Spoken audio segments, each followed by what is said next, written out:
Hello everyone, welcome to learn with Shifali. तो आज हम क्लास 10th मैथ्स का chapter number 8 introduction to trigonometry start कर रहे हैं। हम चैप्टर इस वीडियो में हम ट्रिग्नोमेट्रिक रेशियो और एग्जाम्पल नंबर 1 से समझेंगे कि आखिर रेशियोज को हम कैसे आसान तरीके से याद रख सकते हैं। ठीक है, वो पढ़ने से पहले ट्रिग्नोमेट्री इसका क्या मतलब होता है हमें वो चीज़ पता होनी चाहिए। ट्री का मतलब क्या हो गया कि 3, ठीक है, 3।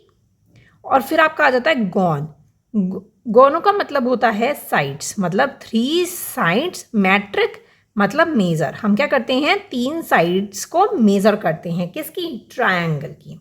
ठीक है, ट्रायंगल्स की साइड और एंगल्स को हम क्या करते हैं, मेज़र करते हैं। उनके रिलेशनशिप को क्या करते हैं, स्टडी करते हैं। तो ट्रिग्नोमेट्री क्या होता है, मैं यहाँ लिख देती हूँ। It is the study of relationship between the sides and angles of a triangle। ठीक है, स्टडी करते हैं हम रिलेशनशिप बिटवीन द साइड्स, मतलब यहाँ पे तीनों साइड्स मेजर करना और उनके एंगल्स को भी मेजर करना ऑफ द ट्रायंगल का। ठीक है, ऑफ द ट्रायंगल की। ठीक है जी। अब ट्रिग्नोमेट्रिक रेशियो आखिर कौन कौन सी होती है वो आपको पता होना चाहिए। तो हम यहाँ पे बात करने वाले हैं ट्रिग्नोमेट्रिक रेशियो। मैं यहाँ पे लिख देती हूँ ट्रिग्नोमेट्रिक रेशियो। ठीक है, ट्रिग्नोमेट्रिक रेशियो जो होती हैं वो 6 तरह की होती हैं। ठीक है, 6 होती हैं ट्रिग्नोमेट्रिक रेशियो। पहली हमारी होती है साइन थीटा, नेक्स्ट होती है आपकी कॉस थीटा, नेक्स्ट होती है आपकी टेन थीटा, फिर उसके बाद आ जाता है आपका कोसेक थीटा, सेक थीटा, और फिर आपका लास्ट होता है कॉट थीटा। ठीक है, ये हमारी 6 तरह की होती है। अब इनको हम निकालते कैसे, आप ये 6 याद कर लो, sine cos tan cosec sec cot. ठीक है, ऐसे आप याद कर लो। अब इसमें ट्रायंगल की बात की गई है, तो सबसे पहले हम क्या करेंगे, ट्रायंगल ड्रॉ करते हैं। ठीक है, ये हमारा एक ट्रायंगल है। ठीक है, अब ट्रायंगल है, ये आपका 90 डिग्री हो गया। ठीक है, तो मैं यहाँ पे इसका कर देती हूँ ए बी और सी। जो थीटा है, अगर मैं एंगल ए को थीटा ले लेती हूँ, ठीक है, एंगल ए को अगर मैं थीटा ले लेती हूँ तो थीटा के सामने वाली जो साइड होगी वो क्या हो जाएगी, आपकी परपेंडिकुलर हो जाएगी। जो ये नीचे वाली आपकी साइड हो गई, बेस हो गई। और आपको पता है 90 डिग्री एंगल के सामने जो साइड होती है वो कौन सी होती है, हाइपोटेनस होती है। हाइपोटेनस होती है। ठीक है, आपको इतना क्लियर हो गया। हमने थीटा किसको लिया है, एंगल ए को हमने थीटा लिया है। ठीक है, तो उस अकॉर्डिंग हम क्या करेंगे, रेशियोज को निकालेंगे। अब आपको एक बहुत ही आसान तरीके से आपको ये थीटा याद हो जाएंगे। वो क्या है, दैट इज पंडित बद्री प्रसाद हर हर बोले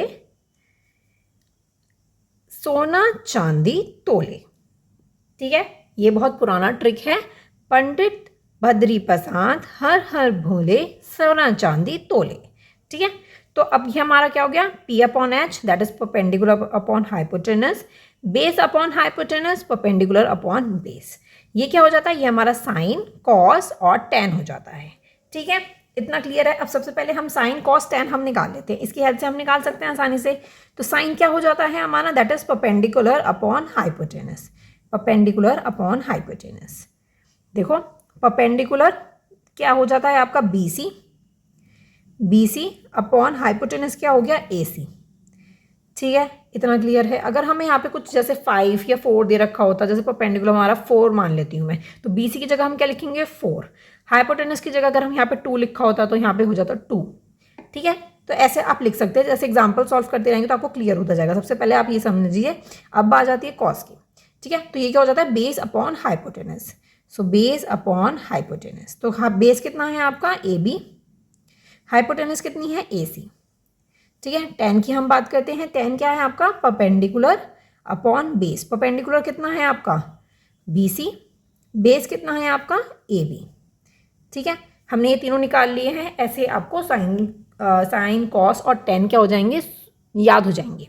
ठीक है, आपको ये याद रखना है बस, पंडित बद्री प्रसाद हर हर बोले सोना चांदी तोले। ठीक है, आगे देखते हैं कॉसेक सेक और कॉट की अगर मैं बात करूं तो कॉसेक क्या होता है, साइन थीटा का क्या होता है, रेसिप्रोकल होता है। तो रेसिप्रोकल होता है तो दैट मीन्स ये हो जाता है 1/sin थीटा। ऐसे ही सेक जो होता है कॉस का रेसिप्रोकल होता है, दैट इज 1/cos थीटा। ऐसे ही कॉट का tan का रेसिप्रोकल हो जाएगा, दैट इज 1/tan थीटा। ठीक है, तो हमें क्या करना है, सिंपली आप साइन का क्या करो, उल्टा कर दो, दैट इज यहाँ पे हो जाएगा हाइपोटेनस और ये एक्सचेंज हो जाएंगे, रेसिप्रोकल हो जाएंगे, तो ये हो जाएगा हाइपोटेनस अपॉन परपेंडिकुलर। कॉस की अगर मैं बात करूँ इसका उल्टा कर दो, हाइपोटेनस अपॉन बेस।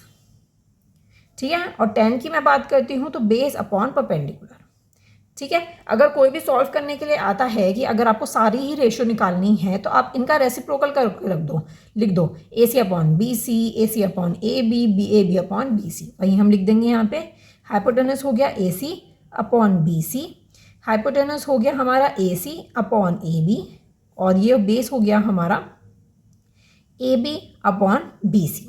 देखो कितनी आसानी से हमने सॉल्व कर दिया और कितनी आसानी से हमने सीख भी लिया कि ट्रिग्नोमेट्रिक रेशियोज जो होते हैं वो ऐसे करके हम सॉल्व करते हैं। इनकी जगह कुछ नंबर्स दे रखे होते हैं तो वो नंबर्स हमें लिखने होते हैं।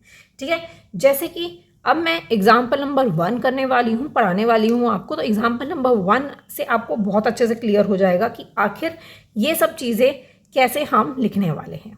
ठीक है, चलिए एग्जाम्पल नंबर 1 करते हैं। अब आप एग्जाम्पल नंबर 1 देखिए। ठीक है, क्या दे रखा है हमें, गिवन tan A, मतलब अब थीटा की जगह हम क्या ले रहे हैं, एंगल A ले रहे हैं। 4/3 आपको दे रखा है, तो tan का आपको पता है क्या होता है, परपेंडिकुलर अपॉन बेस होता है। तो 4 आपका परपेंडिकुलर दे रखा है और 3 हमारा बेस दे रखा है। ठीक है, find the other trigonometric ratio of the angle A। आपको एंगल A का ही फाइंड आउट करना है, तो मैं यहाँ सबसे पहले ट्राइंगल बना लेती हूँ। ठीक है, तो ये आपका हो जाता है ABC। ठीक है, tan मतलब आपको दे रखा है कि P/B, दैट इज P ये होता है, B ये होता है और H ये होता है। ठीक है, तो ये आपको दे रखा है 4K। ठीक है, ये आपको दे रखा है 3K। ठीक है, इतना क्लियर है। हाइपोटेनस हम फाइंड आउट कर लेंगे यूजिंग अ पाइथागोरस थ्योरम। आपको पाइथागोरस थ्योरम आपको पता होगा, आपने पहले पढ़ रखी होगी, तो उसकी हेल्प से हम क्या निकाल लेंगे, हाइपोटेनस निकाल लेंगे, और फिर सारे ही जितने भी ट्रिग्नोमेट्रिक रेशियो है तो हमारा इजी हो जाएगा जहाँ जहाँ हाइपोटेनस यूज हो रहा होगा। ठीक है, इतना क्लियर हो गया है। अब ये क्या था हमारा, परपेंडिकुलर अपॉन बेस। ठीक है, चलिए अब हम फाइंड आउट कर लेते हैं सबसे पहले यूजिंग अ पाइथागोरस थ्योरम।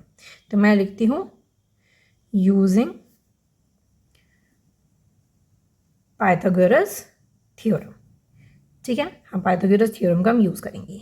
चलिए, तो हाइपोटेनस हम लेंगे, दैट इज AC का square is equals to AB का स्क्वायर और BC का स्क्वायर प्लस BC का स्क्वायर, यही होता है हमारा फॉर्मूला। ठीक है जी, तो AC हम ऐसे ही रहने देंगे, AC का square is equals to AB कितना है, AB है आपका 3K का स्क्वायर प्लस BC कितना है आपका 4K का स्क्वायर। ठीक है, इतना क्लियर है। चलिए अब हम क्या करते हैं, 3 का हम स्क्वायर करेंगे, तो 3K का स्क्वायर करते हैं हम। 3K का स्क्वायर करेंगे तो आपका आ जाएगा 9K प्लस 4 का हम करेंगे तो आपका आ जाएगा 16K। तो AC का स्क्वायर जब हम करेंगे तो आपका ये कितना आ जाएगा, दैट इज 16 प्लस 9 कर दो 25K आ जाएगा, 25K आपका आ जाएगा। तो AC ये आपका रूट में चला जाएगा 25, तो आपका आ जाएगा 5K। ठीक है, इतना क्लियर है। तो आपका हाइपोटेनस कितना आ गया है, 5K। ठीक है, अब हम सारे ही क्या करते हैं, फाइंड आउट कर लेते हैं। सबसे पहले आपको ये पद दिख रहा है ना, पंडित बद्री प्रसाद हर हर बोले सोना चांदी तोले। तो साइन निकालेंगे सबसे पहले, यहाँ निकालना स्टार्ट करती हूँ। ठीक है, यहाँ हम सबसे पहले साइन A निकालते हैं। ठीक है, थीटा की जगह हम A लिखेंगे क्योंकि हमें एंगल A का निकालना है। ठीक है, तो ये क्या हो जाता है हमारा, परपेंडिकुलर अपॉन हाइपोटेनस। परपेंडिकुलर कितना है आपका 4 और हाइपोटेनस कितना है आपका 5। इसकी जगह आप BC और AC ऐसे भी लिख सकते हो, परपेंडिकुलर अपॉन हाइट की जगह, हाइपोटेनस की जगह। ठीक है, सिंपली क्या लिख सकते हो, BC अपॉन AC करके भी आप लिख सकते हो। ठीक है, साइन निकाल दिया मैंने। अब कॉस की बारी, तो cos A is equals to B upon H B upon H. ऐसे मेरे लिए ईजी हो जाता है ऐसे लिखना, क्योंकि हमें ये पता है, तो ऐसे हम बी सी ए सी ऐसे लिखेंगे, ऐसे हम लिख सकते हैं, ईजी है हमारे लिए। तो बेस कितना हो जाता है आपका 3, और आपका जो हाइपोटेनस है वो आपका हो जाता है 5। ठीक है, मैं यहाँ पे लिख देती हूँ that is A B upon A C. 10 हमने निकाला हुआ ही है ऑलरेडी, तो उसको छोड़ देते हैं। अब बारी आ जाती है कॉसेक की। कॉसेक क्या होता है, इसका उल्टा होता है, तो मैं लिख देती हूँ कॉसेक ए। सिंपली आप इसका उल्टा लिख दो, दैट इज 5/4। आपको आगे कुछ लिखने की जरूरत ही नहीं। ठीक है, नेक्स्ट देखते हैं सेक ए इज इक्वल्स टू, तो आप इसका कॉस का उल्टा कर दो, दैट इज 5/3। ठीक है, 5/3 हो गया। नेक्स्ट आपका क्या था, that is cot, cot theta, that is 10 का आप क्या कर दो, उल्टा कर दो, दैट इज 3/4। ठीक है, इसके आप लिख दो, तो ये हो जाता है, आपको इसका उल्टा करना है ना, तो that is A C upon B C. ये आपका हो जाता है ए सी अपॉन ए बी। ठीक है, कॉट का हो जाता है आपका, इसका उल्टा हो जाता है, that is A B upon B C. ठीक है, आपको सिंपली ऐसे ही करके आपको दिखाना था। ठीक है, ये आप इससे पहले कर देना, क्योंकि मैंने तो सिंपली क्या कर दिया, इसका उल्टा कर दिया, रेसिप्रोकल कर दिया, तो सिंपली मेरा आंसर आ गया। मुझे आगे ज़्यादा बढ़ने की ज़रूरत ही नहीं। एमसीक्यू भी आता है तो भी आप ऐसे ही करोगे, बस रेसिप्रोकल कर दो। ठीक है, इतना क्लियर है। एग्जाम्पल नंबर 1 से आपको बहुत अच्छे से क्लियर हो गया होगा। बस आपको यही चीज़ याद रखनी है, पंडित बद्री प्रसाद हर हर बोले सोना चांदी तोले, और कॉसेक सेक और कॉट का आप रेसिप्रोकल कर दो। ठीक है, मतलब साइन कॉस टैन को रेसिप्रोकल करके आप सिंपली आंसर लिख दो। ज़्यादा टाइम वेस्ट करने की बिल्कुल भी ज़रूरत नहीं है एग्जाम्स के टाइम पे। ठीक है, नेक्स्ट वीडियो में हम एग्जाम्पल नंबर 2 और 3 करेंगे।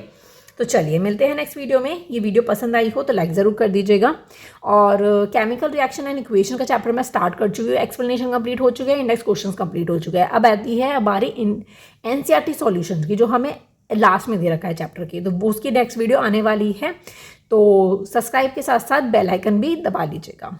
ठीक है, प्रेस कर लीजिएगा। Keep supporting me. Thank you so much for watching. Bye bye.